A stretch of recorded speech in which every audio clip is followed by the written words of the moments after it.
Bon, si vous avez vu les deux vlogs précédents, donc je crois le 33 et le 34, le premier sur l'expérimentation et le deuxième sur le calcul, vous avez pu constater que les performances de l'électrolyseur tel qu'il avait été conçu jusqu'à présent étaient plutôt faibles. Et même dans l'état par rapport au calcul, on voit que ces performances pouvaient être estimées par calcul et qu'elles étaient de l'ordre de 2 ou 3 watts pour un électrolyseur équivalent à celui d'un électrolyseur ou d'une pile à combustible commerciale d'une puissance de 1500 watts. Donc quelque chose de vraiment très faible, 500 fois plus faible à peu près. Donc pas exploitable. J'avais calculé qu'il fallait 1 ou 2 semaines pour produire 1 kWh, donc vraiment pas bon. Donc c'est un échec, voilà, et c'est un échec d'autant pire que j'aurais pu m'éviter tout ce développement autour de l'électrolyseur low-tech si j'avais commencé par faire ce calcul sur la conductivité, celui que j'ai fait dans la vidéo 34. Donc voilà, donc désolé pour ceux qui suivent la vidéo déjà depuis un moment, qui espéraient avoir quelque chose tout fait qui marcherait. Euh, c'est après bon je me défends peut-être entre guillemets, mais quelque part c'est un projet qui est très ambitieux et s'il fonctionne qu'il aura des grandes répercussions forcément. Et comme tous les projets de recherche très ambitieux, et c'est 9 fois sur 10 ça capote, et puis quand ça marche par contre c'est le boom quoi. Mais ça risque d'être, et de toute façon ça l'a été depuis le début de la vidéo, une grande suite d'échecs et de mauvaises surprises qui font progresser petit pas par petit pas pour prendre conscience des choses qui sont vraiment importantes pour arriver à la fin du projet et pour réaliser quelque chose. Bon, au début, sur le moment, j'étais quand même vachement choqué par cet échec et j'envisageais de supprimer toute la playlist vlog DIY PMFC en me disant bah c'est une grosse perte de temps pour tout le monde, etc. Je voulais tout balancer par la fenêtre. Mais finalement, j'ai bien réfléchi et je pense que si quelqu'un il veut avoir le prototype complet et que dans 5 ou dans 10 ans, il regarde cette chaîne, il ira directement à la dernière vidéo pour voir ce qui a été fait. Et s'il regarde les premières vidéos ou toutes les vidéos pendant le cheminement, ce sera plutôt pour avoir un historique, le partage de l'aventure qui a mené donc à ce succès, parce que je crois encore que je vais y arriver, hein. J'ai pas trop peur de ce côté-là, juste ça va être un petit peu plus dur que ce que j'avais pensé. Et je pense que si quelqu'un il voudra voir toutes les vidéos de cette playlist, c'est qu'il voudra voir aussi les échecs, il voudra voir les mauvaises surprises, toutes ces choses quelque part, toutes ces erreurs, ces tentatives qui ont conduit à prendre tel type de décision plutôt que tel autre. Et ça aussi c'est intéressant je pense. Et ça peut aussi permettre aux gens de comprendre que la recherche c'est quelque chose d'incertain. Bref, j'ai décidé de laisser la playlist et même de laisser l'échec pour cette raison, quoi, par rapport à l'historique. Je n'abandonne pas le projet, je vais continuer. S'il y a des gens qui sont pas contents et qui voulaient quelque chose de rapide et qui se sentent floués, ils arrêtent de regarder les vidéos, c'est tout. Moi, je j'ai pas une pensée à court terme.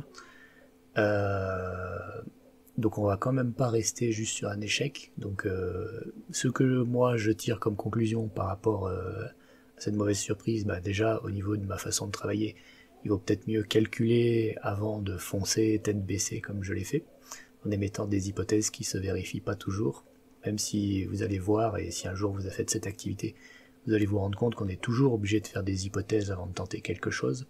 On n'a pas toujours tous les éléments pour en juger. Bon, là on pouvait en juger, c'était le cas. Donc, connerie de ma part, j'assume. Mais bon, enfin, c'est pour vous expliquer quoi, pourquoi je peux avoir cette tendance à foncer un peu même quand j'ai pas tous les éléments. Et puis souvent on cherche A et on découvre B par hasard aussi, il y a ça. Ça peut être bien de davantage calculer quand on le peut pour limiter les mauvaises surprises. Surtout que là, il y a eu un gros investissement avant d'arriver à comprendre. Et par contre, ensuite, au niveau de la pile à combustible, donc plus pragmatique et l'électrolyseur, moi ce que je retiens, c'est qu'on ne peut pas espérer avoir des performances acceptables, exploitables, sans une membrane. Le cœur de la guerre, ça va être la membrane. Pourquoi est-ce qu'il faut cette membrane? Parce qu'il faut rapprocher les deux électrodes au maximum. Comme vous l'avez vu dans la vidéo sur la simulation, donc la dièse 34, et ben cette distance, elle a un impact énorme. Là, dans un électrolyteur low-tech sans membrane, il faut au moins mettre 6-7 mm entre les deux électrodes pour éviter le mélange des bulles. Et ça diminue considérablement la puissance du système, étant donné que on va avoir une résistance beaucoup plus grande. Si on met une membrane de 0,1 mm, on multiplie potentiellement la puissance par 70. Déjà, ça nous permettrait d'avoir quelque chose d'acceptable. Le simulateur, il montrait que on arrivait à 500 watts au lieu d'un kilo 5. 500 watts, c'est pas aussi bien que ce qu'on fait dans le commerce, mais déjà, on peut en faire quelque chose, vous voyez. Donc, ça déjà, il nous faut une membrane absolument. Donc, pour moi, la suite, là, pour continuer, c'est produire une membrane low-tech, fine, avec une très bonne conductance, ce qui permettra de décupler encore la puissance. Trouver un moyen pour coller les électrodes dessus, ou les plaquer. Et ensuite, il faudra inclure ça donc dans les systèmes tels que je les ai déjà conçus, parce que mine de rien, ça n'a pas abouti, mais je peux quand même récupérer tous ces modèles, ces systèmes donc d'impression tout en même temps qui permettent de garantir l'étanchéité. Mais là, il va falloir quand même réussir à régler l'étanchéité entre la membrane et le boîtier.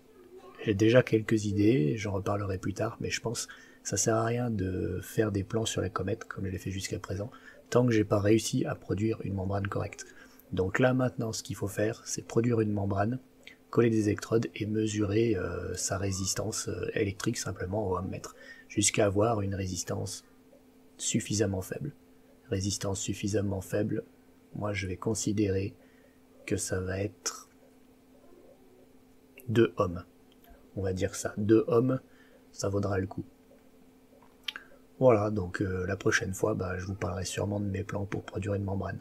Soit je vais reprendre l'une des recettes qui est dans l'état de l'art, que j'avais fait sur la pile à combustible, soit je vais essayer d'en réaliser une. Je pensais à faire une espèce de gélatine, où avec l'agar-agar, de l'eau et une grande quantité d'acide. Quoique non, il faut pas que ça conduise, surtout les protons. Ouais, non, l'acide, c'est bien. D'acide sulfurique. Après, je sais pas si l'agar réagira bien avec l'acide, tout ça. Peut-être je vais devoir faire un mini état de l'art sur les gélatines aussi. Faut que je réfléchisse à tout ça. Bref, je risque sûrement de faire une petite pause, le temps d'avoir quelque chose de plus concret sur la membrane, et après je pourrai reprendre le combat. Voilà, encore désolé, c'est la vie, c'est comme ça.